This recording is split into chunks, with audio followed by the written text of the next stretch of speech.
And good afternoon. If you are in the East Coast, it is Southampton 2, Liverpool 3. And the three lads with the no hair, thankful that they had no hair to pull out, I'd say, because that was not stressful. I don't think it was stressful. It was just rage-inducing for the amount of unforced errors that our players had. Not something you want to do in tennis, and probably not something you want to do in soccer either. But mitigated by the fact that it's post-international week, and that tends to cause some problems. We're joined by Brian and Cozzy. Cozzy, how are you? Yep, I'm alive. Yep. I'm just dumbfounded by what just happened. To be honest, lads, it's so mad. It just makes it. First of all, Premier League's really hard, and everyone can beat everyone. Ipswich went to Spurs last week, and Spurs just went to City and beat them 4-0. You know what I mean? So the Premier League is hard, and there's no easy games. But fuck me, when you start like that in games, and then to come back and win, it's just the guy, man. Just Mo Salah, mate. For 30 minutes there, he was the best player I've ever seen for 30 minutes. Like, that last is genuinely like Messi levels. His touch was unbelievable. It got to a stage before it went 3-2 where he just picked up the ball and went, I'm just going to run up through all these. And he nearly made it. It was just everything that you want him. He picked every right pass when Bradley made the overlapping run. When it was the right pass, he picked it. It was just a sensational 30-minute performance, and winning the league is hard, lads. It really is. Brian, how are you? I was going to repeat everything Kazi said right there. Same. I feel the same way, and we just made it hard. We made it hard on ourselves that first part right there. But hey, the league's hard. It's not easy to win the league. Nope, it's not. No, I mean, in terms of, you know, we've all seen Liverpool win the league. There are games like this where you have to slug it out, and then you get to the end of it and you get the 3 points, and you don't care how you got them. Here's my question. We go with Brian and then Cozzy after. My concern was during the game on the Discord channel, which everybody should be members of, is how stupid our players were. Putting their hands on players' backs in the penalty box, putting fouls where no foul needed to be done, even to the aforementioned fantastically talented Mo Salah taking his shirt off and risking a yellow card. You know, I could get the emotion of the occasion and all that kind of stuff. But this was really, to me, a game for calmer heads, Brian, for leadership, the thing we spoke about in the pre-match. Did we see any of it in that game, at least in the first half?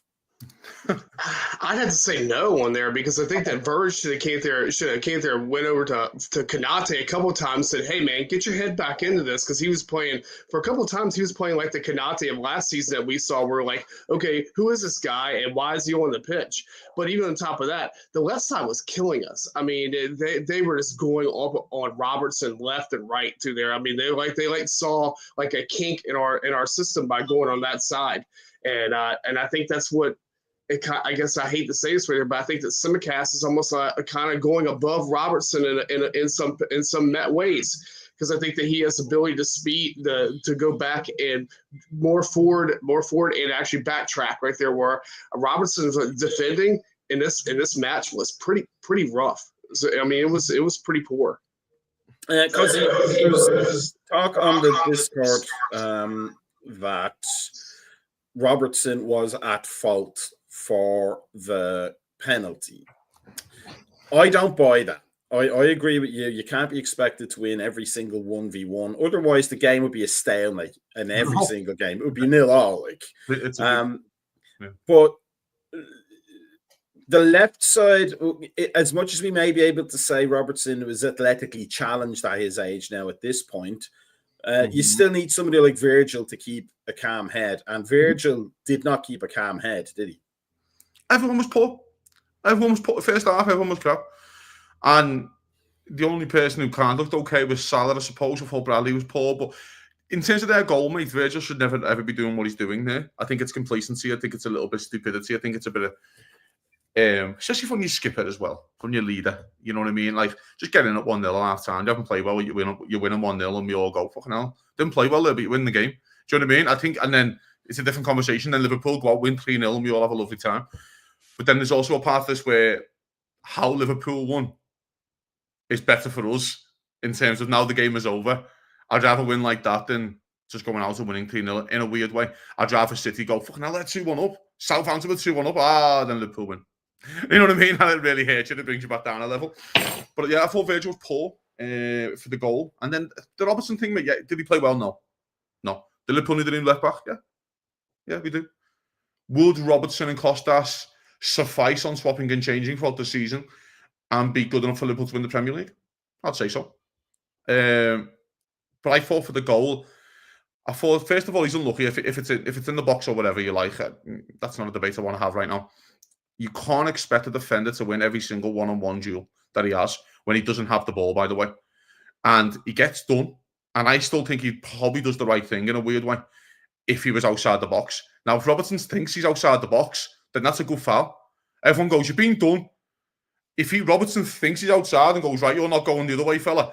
Do you know what I mean? And then that's a pass. Like, Robertson could clearly walk off and go, yeah, I cleaned them out. I thought it was outside the box. I've looked at the VAR. It could be outside the box. You know what I mean? So there is that conversation about an experienced defender as well.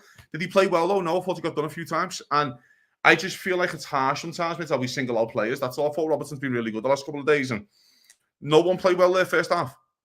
No one played well. No one was walking off going, by the way, Canate. Fucking hell, fella, first half, mate. Jesus Christ. I can't believe he stayed on the pitch. I can't believe he got 90 out of him with that yellow card because he was in that. In fairness, after the second goes in, he's a lot better. He is a lot better. I would say that. Like, he fancies the back. As soon as their big striker goes off, I don't know who that lad is, by the way. Who is that lad? Who is that kid that he turned into the silkiest footballer ever for 20 seconds? You see him? Couldn't get the ball off him. An absolute silky. It's always that famous football saying, great touch for the big guy. You know what I mean? Great touch for the big lad. He had a lovely touch. He was great. He was giving us loads of problems. And when he went off, it kind of changed the game as well. So, but again, no, Mac, it comes down to, I just think we need to stop singling out our players a little bit. I've kind of stopped with Nunes. I didn't think he played great today. But I've kind of stopped singling them out because these lads are winning footy matches and they're doing the best. And, you know, Robertson's going through a spell. I thought he played well last couple of games, but he's going through a spell and we should back him. I really do think that. And in the summer, we can reevaluate, I suppose. Yep, I agree. I mean, definitely agree right there. I think that, everything, I second everything you said in there right there. I think that we can go with these two, with Tsimikas and Robertson till the end of the season. But I definitely think that we need to have a left back. And that was one of the things I said, like, before we went this past summer right there. That's a position that we're going to have to look at in the future because of age and also just because of form dips that Tsimikas goes through. Yeah, it's also as well, Brian, as well. Yeah, and I don't think Chambers is kind of experienced enough to even get to that anywhere near that spot right now. It's also a part of Robert Robertson has 2 years left on his deal. Yeah, it's about right to get a new left back in with 2 years to go, and then you know what I mean. And then you get the new left back, a bit like what Moreno did for Robertson when Robertson was first signed. Remember, Robertson couldn't get in the team for 3-4 months, and he had to let the system. At least if you get a left back in the summer, you let Robertson still play a majority of the games, but you bleed them in, and then 1 year left on your deal. Probably go back to Celtic and have a lovely time winning the league. Yeah. Let me ask this when we're talking about replacement players because it was mentioned on the Discord. Kelleher, I thought he was one player who actually came out with that first half well. Great save. And not just the first half, both halves. Yeah. But we talked pre-match about the possibility of Alisson joining the ranks of Thiago and Matip and all those permacrocs that we end up having. And he's at the age where recovery times become longer, I think, for players, especially if they're not used to being injured all the time, like outfield players, say. I don't like the idea that we're taking an unknown quantity in when we have a known quantity of immense talent. It may be out of our hands as a club. Kelleher may have decided, I'm done fighting for the spot, because Alisson will get in by hook or by crook regardless. So I could see that angle. But are we letting the possible gem go for an unknown quantity? That I mean, I'm big on the stats. Remember that he may be playing for a Valencia team that is down at the bottom of the table, but his save percentage is not great. Yeah. And that's just a factor of that's just a function of how many shots he faces and how many he actually successfully deals with. The defense in front of him doesn't impact that part of it. It impacts the number of shots. Yeah. But right now, Kelleher's the superior keeper. Are we potentially making a mistake that we can never recover from, possibly? I mean, my issue right there is with the Georgian keeper, Marchavelli, right there, is that he doesn't play with his feet. I mean, he doesn't really fit our type of system of playing in the back, and that's the only issue that I really have. I mean, is he a talent? Yes, absolutely. But he's a different type of keeper than what we use. I mean, could this just be an investment type of keeper? Hey, there's a target opportunity to go there, do that with his potential to rise up right there. Well, we could use him as a make weight somewhere down the line, and he never even gets into a Liverpool kit. I mean, it's a possibility. I mean, seen that stuff happen plenty of times with other squads. But yeah, I mean, I really think that. I think I'm worried about Alisson right there, just because the age and these same injuries that keep on occurring with him.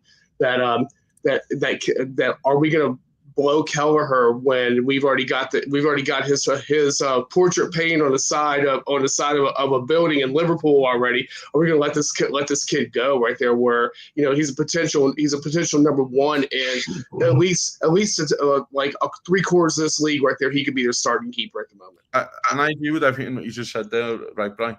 But I also think it's Kelleher's decision and not Liverpool's. Oh, absolutely, agree totally. And by the way, he's earned that the right, and he's earned that decision. I think we all agree. Yes. You know what I mean? But it's not. I don't think it's like Liverpool letting him go. I just think it's like Liverpool being courteous and kind to the lad, and go, yeah, you know what, you fucking done us a favour. You want to go and try play first team football, and that's completely fine. You know what I mean? As long as we get the price for you. I think if he's saying now, I'm happy being a sub-keeper for the next 5 years until I'm 30, 31, then Liverpool won the sign. Mamadaashvili. Do you know what I mean? I do think that would have happened, but I think there is a part, Mac, where I always think about this with football clubs. You want to be that club when you're trying to sign players to sell a story to them. So, for example, you go into a room with a player as a signing and go, well, here's what we did with Kelleher. Here's what we did with Solanke. And here's what we did with Jones to get him in. And here's what we did with Harvey Elliott to get them minutes. And look at Conor Bradley now. He's captain in this country, even though he's the backup right back. You have to sell that story. When you go sometimes sit down with the player and you go, well, the player will go, well, you refused to let him leave. You didn't give him minutes. You promised him. You signed him for 40 million, didn't play him. Where's my role? Because that's what players ask these days. And I do think sometimes with Kelleher, that is a good case study for Liverpool. To go in, when you actually go in and go, well, yeah, there's minutes. And he played really well. And now he's the number one at Spurs. And now he's the number one at Bournemouth. Or whatever that is for him. And he's probably going to be the captain of Ireland probably for 10 years if he wanted to be. Do you know what I mean, Mac? I do think that is a thing about being personality and having that case study and that marketability for when you go and try and sign other players. And I don't think it's as much as Liverpool letting him go. I just think it's Liverpool very begrudgingly letting him leave. Let me throw a fly in that particular ointment, though. Can you sell that story to a player to come to your club when you're mid-table because the goalkeeper you have to replace the injured Alisson is letting in goals left, right and centre? But there's also a part in where I don't think that's only the assumption that Alisson's leaving next year or in 2 years. No, I'm talking about like even if he's still with us, but he's on the treatment table. You know, there's a responsibility, do you not think, on the club to look at Alisson and go, right, he's not lasting more than 2 years. Why are we wasting time? Like I always agree with Bob Paisley. Let them get old on somebody else's contract. I agree with that. Yeah. I also think keepers can play till late 30s if he's fully fit. Oh, yeah. I just think there's a part of the conversation that we had on Thursday, and I've said previously, that he might never play a domestic cup game again. And that's the selling point to Mamadaashvili, isn't it? He never plays a domestic cup game.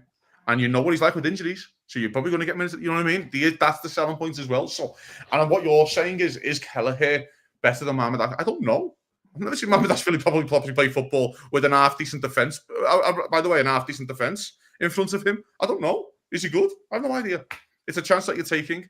But I also think the respect that you have for Kelleher and what he's done for Liverpool, that if he wants to go, he goes. But I would genuinely think I'd love to sit down with Michael Edwards and ask him that question, going, if Kelleher says I want to be the sub for 5 years, you wouldn't have signed Mamadaashvili. And I'm pretty sure you'll go, yeah, you're right. Do you know what I mean? And it just is what it is. But I do want to say, I might be I need to watch it back. I might be super harsh here. I do think he could do better for the second, you know. I think he's flat-footed on his line. I don't think it's dead in the corner. I'm not saying it's his fault, gentlemen. I am not. Far from it. The counter-attack is a wonderful counter-attack. By Dibley. Liverpool don't get enough men back. it's a bit lackadaisical, it's a bit lazy with the running back, to be honest, for their second goal.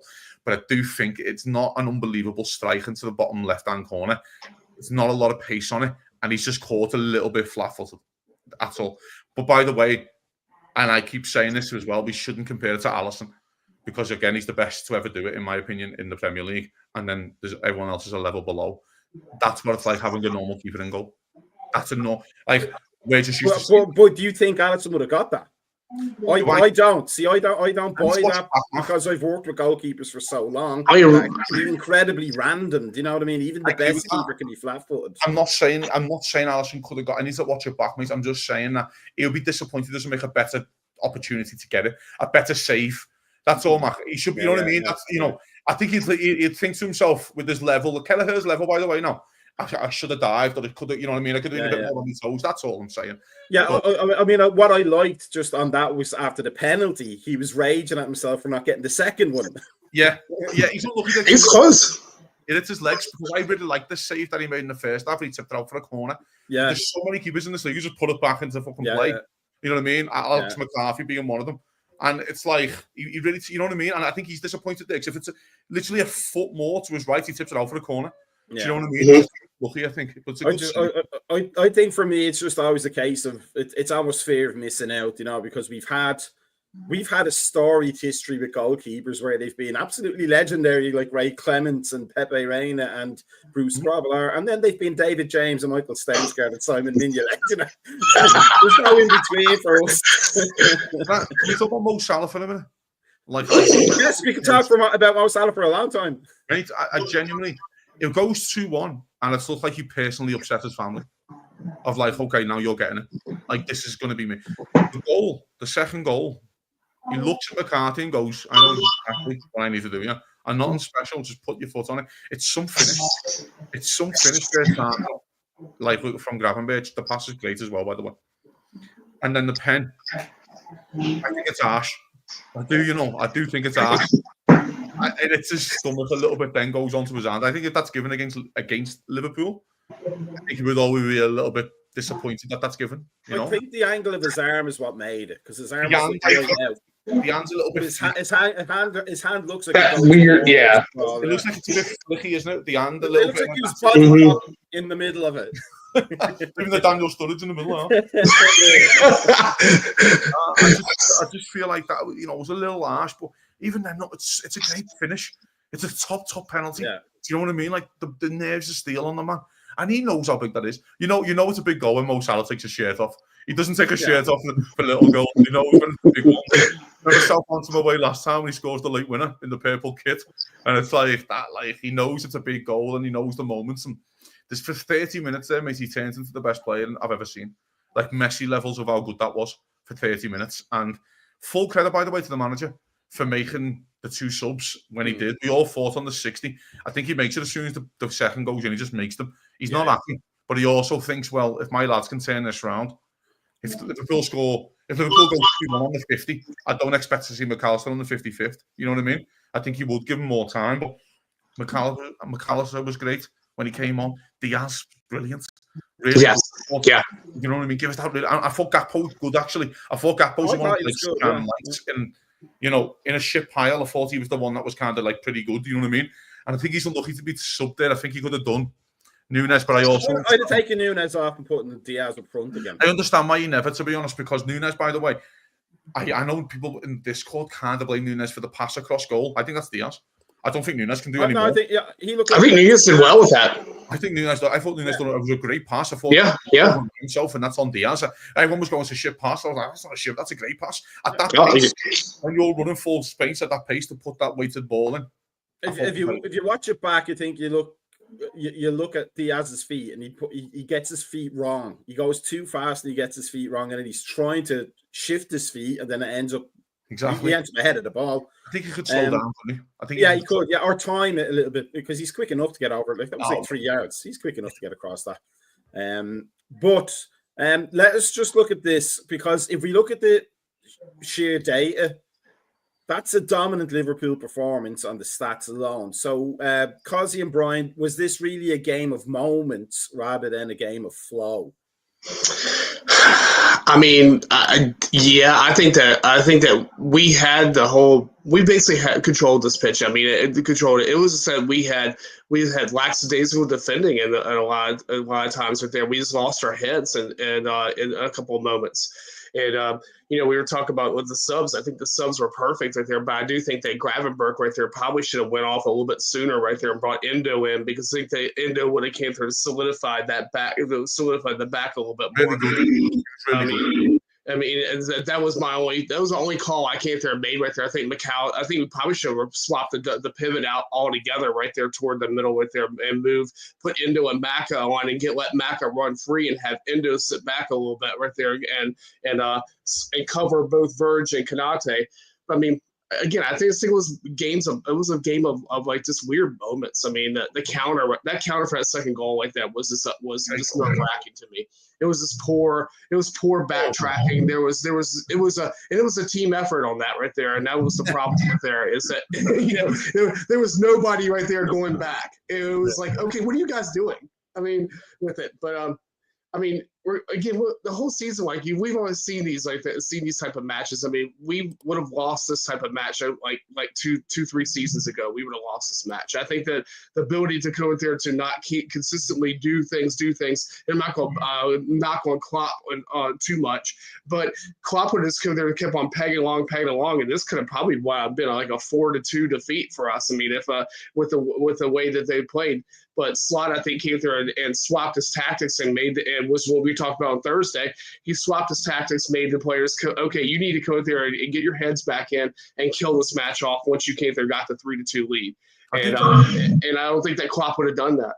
I do think that was right here, right, where you just said then a game about moments. But footy is about moments. Yeah. Most football matches is about taking your opportunity when it arises to you, and that's the moment. In terms of was the good, like a flow of Liverpool play, probably when their second goal went, and I thought Liverpool were really good. When it went 2-1 Southampton, I thought Liverpool really, really good when the 2 subs came on.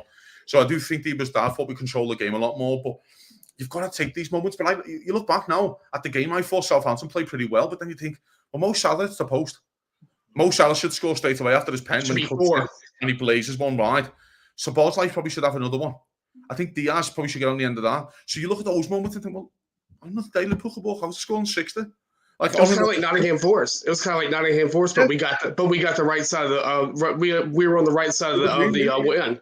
Yeah, and then Alex McCarthy makes 2 or 3 really good saves still, even though he lets a few bad ones in, but he makes a couple. Diaz's header off the corner is a really good save by McCarthy. And Liverpool have good moments in the game.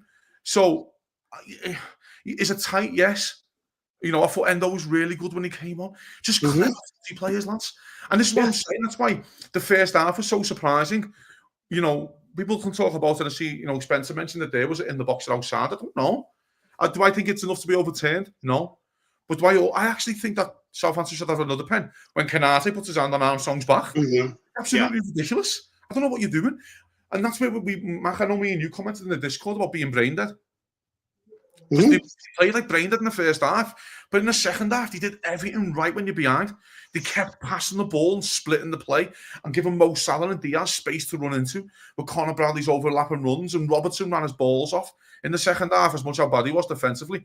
You know what I mean? So we had good moments in the game. We had really good moments, and I just feel like that's why it was so surprising the first and the second. Let's get this right here, gents, right? This team is not ready to win the Premier League. But sometimes opportunity knocks. Yeah. And teams have to take opportunities. Leicester took an opportunity. That's what I said, yep. Chelsea's Conte took an opportunity to win it when he had Victor Moses playing wing-back. And you just sometimes fall into a moment when you go, well, we're not going to, you know what I mean? That's what football's about. Seize your moment. Will this be Liverpool's best ever team to win the Premier League? Absolutely not. You know what I mean? No. Yeah. That 1920 side was unbelievable. But take your moment. This is a moment. You could have a chance next week. 14 games into a Premier League, or 13 games to a Premier League season to go 11 points clear of who I think the best team in the you know what I mean? The team. Arsenal can be a concern down the road, in my opinion. I think Arsenal have to beat Liverpool at Anfield, which they haven't done in 20 years or so. So I'm not concerned. The moment is here now. Strike. While you can, strike. Don't care if you play well or not. We all agree with this, lads. I don't care if you fucking have 80% of the ball against, I don't care, win that football match. That's hurt City there. That'll hurt them. They're sitting there thinking, they don't want it. And that's what we've got to make it. And we've got to make Anfield next week, mate. Living hell. So let me ask this before we look at the table and wrap it up for the day. Is it better that we got that performance out? Yeah. I mean, it's a tautology. It is better that we got the performance out. But is it better that the players saw how bad they were today before next week? Oh, yes. Slot to work on. It floats for Slot to work on. And Slot wants that. You want something to work on. You want to look at Canate and go, you play like that next week, fella, I'll fucking kill you. Do you know what I mean? You want that chat and go to Sabozlai. You couldn't run on 70. By the way, I think that's naive from the manager. Should take him off. But despite the Madrid game, and I know me and Brian had a little thing with a couple of one of our subscribers in the Discord there about it yesterday. About you've afforded yourself a chance to rest. City can't rest. They need the points against Feyenoord. They cannot rest. They have to play.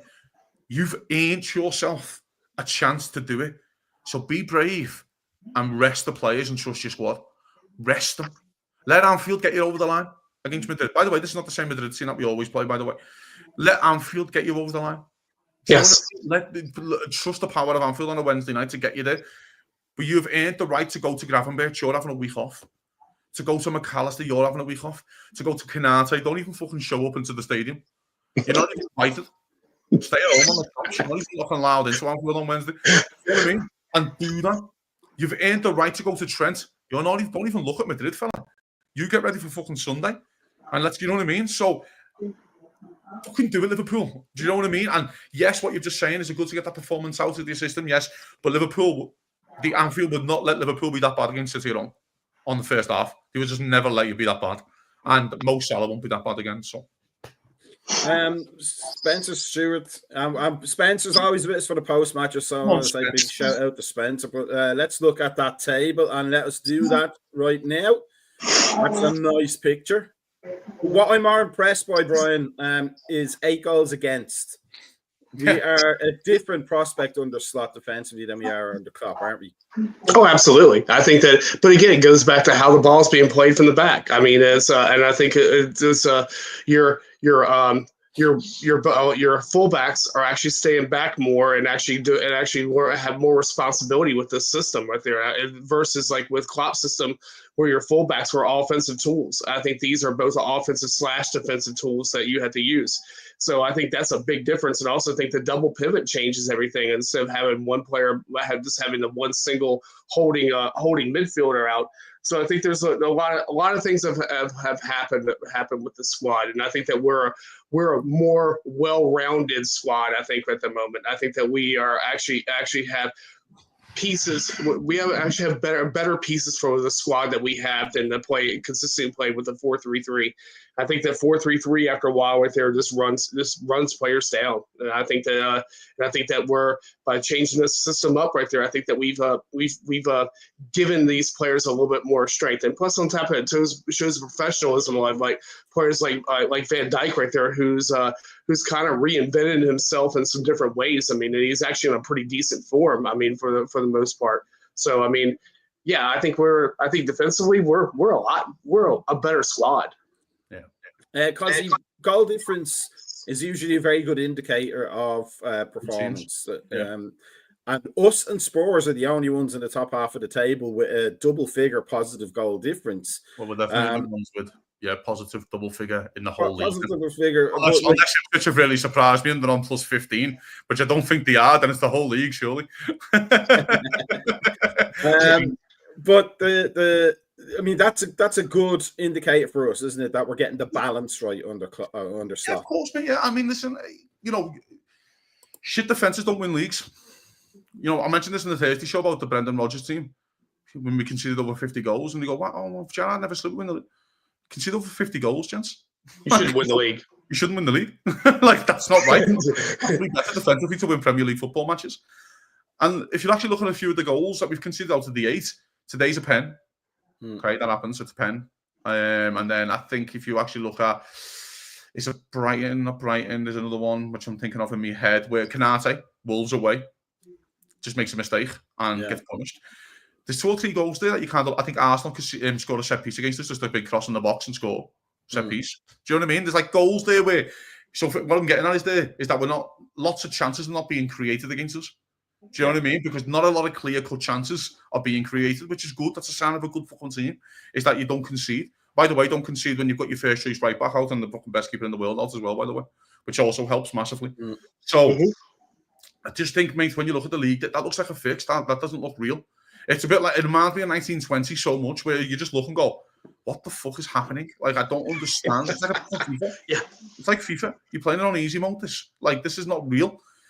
Liverpool have a chance next week, mate, and I keep going on about it, mate, because we know how big their footy match is. It's the biggest match in Liverpool's history in 3-4 years. Biggest match, at least, since the Champions League final in Paris. It's the biggest league match in God knows how long. To have your chance to go 11 points clear, it's probably the biggest league match at Anfield since the last time we played City in the 1920 season. It's up there with that level now. To have your breathing room, because we all know this is, by the way, and again, I've just mentioned it, this team isn't as good as the 1920 team. No. They're not as ruthless. They're not as punishing. They're not as strong midfield-wise. They're not as strong, far from it, with a monster like Fabinho and Henderson. But they're big, like, lads. But you give your chances for breathing space. Liverpool go to Newcastle away and Everton away straight after. If you beat City, taking 4 out of those 2 is fucking fine. It's perfectly fine. But you've got to give yourself the chance to do that. Do you know what I mean? Even I don't think a draw against City is the end of the world, by the way. Also, the way I just watched them last week in their midfield with Kovacic again out. They're a mess. I don't think you can handpick a better time to play them, Mac. You've got Kyle Walker's legs ran out of him. He's gone. He can't run. And then you look at the midfield, Gundogan's playing in the 6. It's like, and he's 34. Do you know what I mean? I just think you don't get these opportunities often. They don't come around. Like, they come around sometimes, Mac, once every 15 years. Or literally in a lifetime, if you look at Liverpool's level. We've had this chance once in 32 years of my life. 11 points clear. This is insane, mate. And I'm massive. I'm so excited. And forget what Arsenal do. I understand we should give respect to Arsenal. I get it. But as long as Liverpool keep them at arm's length, mate, I think they'll fall apart eventually, because I don't think the squad is big enough to get them over the line, especially coming into Christmas. I just feel like, Mac, we know, don't we, how big this game is, and I am shitting myself. But even with Arsenal's probably sitting back there looking right behind them too, with Spurs, Chelsea, and Man United right there, because this United side is gonna get better with Almiron. I mean, they're gonna have to look behind their back, and also not to count Brighton and Newcastle. I mean, there's a lot of congestion right there behind that little part right behind Arsenal, and between Chelsea, well, actually, really between City on like through like about 7th, is a lot of congestion. There's also a part as well where I think Arsenal go to West Ham next week. I'll have 5 on a Saturday. I know West Ham are garbage. I get it. They're mad as a box of rocks in the moment. I don't know what I'm getting. But our 5 on a Saturday night for a London derby is a tough. We just proved there that every elite away game in the Premier League can be hard if you make it hard. And if you're not on it, 100%, you will get punished in this league. And West Ham have players who can punish you. Somerville's a really good player. Antonio's a good player. Do you know what I mean? Jared Bowen's a good player. They have players you can punish. It makes Arsenal now as well, by the way, no more mistakes for Arsenal. You have to win 10 on the spin. And that's what beating City will allow Liverpool to go to Arsenal. If you win 10 on the spin, we'll have a chat in January. Do you know what I mean? And God's sake, please take it next week, please. I think the same thing right there. City's not going to win 10 on the spin either, because I think this United side is going to give them hell. I really do. City have done it. If Liverpool beat them there, I think it's a bit like what Pep did in 1920, when he mentally checked out of the league and he was mentally done, and he kind of alluded to it a little bit. And I think he kind of goes to himself, if we lose next week, it's over, and I'm just going to concentrate on the Champions League. And he's completely in his right to do that, by the way. Yeah. I think it's a fair point as well as that. If we get 11, even 14 points, I think Pep Guardiola goes, I don't fancy that. I want to cement my Champions League legacy. Which is completely fair. Yeah. But I also think there's no better time for Manchester United to be playing City with a new manager, a new system, and all that excitement. than this side of Christmas when everything's fresh for them. So it could all work out in our favour. Mark, can you bring the league table up again? Have you still got it? I do, but it costs you money. And this is very important to mention. If Liverpool do the business next week, City could be 5th. Yeah. Like, that's what you're talking about now. You're actually talking, you know what I mean? If Liverpool do the business, and then Arsenal could be 4th. If Arsenal mess up and Brighton win. Do you know what I mean? And then you start to look and go, that's why I'm saying 1920 vibes in my head of like, well, I don't expect Chelsea to win £1,200 because I don't think he can do it. Now I expect Brighton to do that. You're kind of looking and going, that's why I keep saying to people, it could be over. It could genuinely be over. I know we don't want to admit that as fans, but look at the league table. It tells us it could be over. Do you know what I mean? It's so interesting, man. It really is. I mean, like you said right there, there's nobody out there from second on down right there that can win 10 on a bounce. So I mean, there's so much inconsistency with this. We know Arsenal can, but what we're saying to Arsenal is though, you have to go to West Ham and win then. You know what I mean? Like, and that's a tough game as we get. We just proved that. I think we only know City and Arsenal can do it.